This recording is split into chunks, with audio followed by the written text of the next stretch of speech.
Rationnel et cartésien, il peut résoudre n'importe quelle énigme, les yeux fermés. En rétrospective, pas besoin d'autres témoins, là. C'est vrai que ça a pris une débarque, c'est un moyen temps. Il faut maintenir cette petite tension-là, c'est toujours payant. Yasmine Abdel-Fadel. Bonjour Yasmine. Bonjour Mario. Quelque chose d'exceptionnellement rare, une chicane entre le ministre de la Santé et les fédérations de médecins. On n'avait jamais vu ça. C'est jamais arrivé. Mais on rit, mais les gens rient même plus. La population commence à plus comprendre comment... Tu sais, moi, je me souviens, quand j'ai quitté la politique, il y avait cette histoire-là, on remonte 2008-2009, d'un écart. Les médecins disaient on a un écart de rémunération avec l'Ontario, c'est énorme, c'est genre du 40%. Mais là, une fois qu'on a comblé l'écart, là, que les contribuables ont mis les milliards de leurs impôts pour combler l'écart, on a de la misère à comprendre comment ça se fait qu'ils sont pas capables de s'entendre pour nous donner les services. Il y a un point frustrant pour le peuple. Puis j'ai l'impression aussi que c'est utilisé comme une stratégie de communication, Mario. Je m'explique. La semaine passée, c'était toute la chicane avec la Fédération des médecins omnipraticiens concernant la télémédecine. Là, tu sais, quand un médecin t'appelle, quelle facturation on va mettre, pas mettre. Là, cette semaine, c'est la Fédération des médecins spécialistes qui est sous le viseur. Et je trouve ça dommage parce que cette semaine, c'est la première semaine de Santé Québec. Et hier, de quoi on a parlé? Pas de Santé Québec. On a parlé de la chicane entre Christian Dubé et la Fédération des médecins spécialistes du Québec. Puis M. Dubé parle de rémunération on ne parle même pas de rémunération dans les tables de négo. Là. La rémunération n'est même pas encore finalement discutée.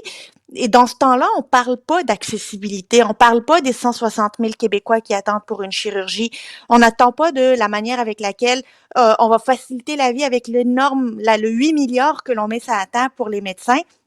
C'est pas de ça qu'on parle. Je trouve ça dommage que Christian Dubé, j'ai l'impression qu'il entretient des relations un peu difficiles avec la Fédération des médecins. Ils sont souvent utilisés aussi comme bouc émissaire pour changer le ton, changer le cycle de nouvelles. Ou trouver un coupable pour ce qui marche pas, peut-être. Trouver un coupable. Mais tu sais, la vérité, c'est que lorsque ça arrange le gouvernement qu'on parle du méchant syndicat des médecins spécialistes, parce que dans ce temps-là, on parle pas des coupures demandées dans le ministère de la Santé à Santé Québec, en fait, d'1 milliard, 1,5 milliard, et on avoue du bout des lèvres que ça va toucher le service à la population. Mais j'aimerais ça que le Christian Dubé nous réponde quel service à la population le milliard et milliard et demi va toucher.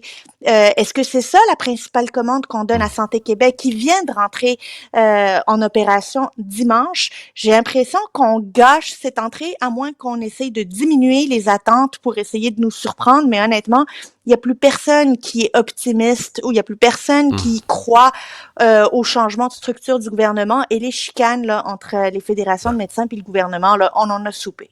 Ouais. Hier, j'ai reçu le docteur Oliva à LCN qui lui disait, nous, l'obsession, c'est l'accessibilité. Eux, dans la négociation, ce qu'ils disent, les médecins spécialistes, c'est que l'obsession, c'est de nous donner au public l'accessibilité aux services. Tu te poses une question, la collègue Emmanuelle Latraverse l'a posée dans le journal aussi. Est-ce que Donald Trump pourrait devenir, et ça peut paraître bizarre, mais est-ce qu'il pourrait devenir indirectement la bouée de sauvetage que Justin Trudeau cherche depuis 1 an? Ben, écoute, la question se pose parce qu'il y a encore quelques semaines, on se demandait quel miracle pourrait sauver Justin Trudeau. Puis là, on pensait que si Trump était élu, ce serait comme le dernier clou dans son cercueil. Puis là, tout à coup, on se dit, ouais, peut-être pas finalement. Ben, peut-être pas parce que, tu sais, on parlait d'élections. Est-ce qu'il pourrait y avoir des élections à Noël? Là, c'est un drôle de moment de partir en élection quand le 20 janvier, il pourrait y avoir un ordre exécutif du président des États-Unis avec des tarifs de 25% sur tous les produits. Là. Tu sais, c'est comme pas dans l'intérêt du pays que de partir en élection à ce stade-ci. Alors, ça repousse l'élection et surtout le dîner de vendredi, Mario. C'est quand la dernière fois qu'on a parlé du congé de TPS puis qu'on a parlé du chèque de 250 $, on sait pas. C'est tout un coup d'essuie-glace. C'est tout un coup d'essuie-glace dans le pare-brise de M. Trudeau. Là. Ça a ramené la discussion complètement ailleurs. Et toute personne qui ose critiquer Justin Trudeau devient finalement quelqu'un qui ne contribue pas à la stratégie pour sauver l'économie du pays et critiqué pour manquer de loyauté envers les intérêts du pays. la stratégie s'est un petit peu renversée. Là, maintenant, tout le monde, tu sais, Justin Trudeau aussi a gagné de la crédibilité depuis son souper de vendredi avec Donald Trump. On veut savoir c'est quoi les discussions, on veut savoir quelles sont les négociations qui sont en cours, parce que visiblement, il est capable de nous surprendre. Visiblement, il est capable de faire des gestes, d'être proactif sur certains éléments qu'on voyait pas venir. Mais politiquement, c'est ça l'affaire. évacue. Mais est-ce qu'en plus de tout ce que tu viens de dire, donc il gagne du temps, là, il a gagné la crédibilité, mais est-ce que ça pourrait lui fournir le prétexte pour s'occuper de certaines priorités importantes pour la population, mais que lui, son parti, philosophiquement, peut-être, ont négligé. Là, évidemment, vous me voyez venir, la frontière étant le premier, mais même l'économie, de dire, ben là, avec ce qui s'en vient de Trump, on n'a pas le choix, donc, de faire les bonnes choses en utilisant Trump comme prétexte pour les faire. Écoute, aucun premier ministre n'a réussi à convaincre Justin Trudeau que c'est important de se concentrer sur les frontières. Arrive Trump, et Justin Trudeau va devenir le premier ministre qui va s'occuper des frontières. En 2 qui semaines. va peut-être s'occuper de 10 jours. qui va s'occuper de la défense. T'imagines la défense qui était le dernier de ses préoccupations. Alors, sécurité nationale, lutte contre les drogues et le trafic de drogue, tout ce qui est évidemment défense, économie, fiscalité éventuellement, on reconnaîtra pas Justin Trudeau. C'est le renouveau Justin Trudeau. Donald Trump pourrait être le père d'un Justin Trudeau 4.0. C'est quand même énorme. Et je pense que le plus grand perdant de cette conjoncture serait Pierre Poilievre, parce qu'il a besoin maintenant de réajuster sa stratégie qui était payante jusqu'à maintenant. Mais veut-il attendre pour voir comment les Canadiens vont réagir à ce nouveau Justin 4.0?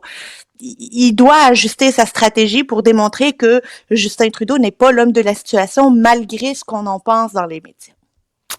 À suivre, ça risque. Mais c'est fou, la politique, c'est quand même incroyable. Ça. Ce qui rend ça intéressant, c'est que tout peut arriver, ou tu sais jamais. C'est comme une pâte à modeler dont tu sais jamais quelle forme elle va prendre la fin de semaine qui vient. On pensait que Trump, ça allait être la fin pour Justin Trudeau, puis finalement, c'est pas encore fait, mais tout à coup, on dit, oups, c'est peut-être un tremplin pour ça. Relancer, Yasmine, merci beaucoup.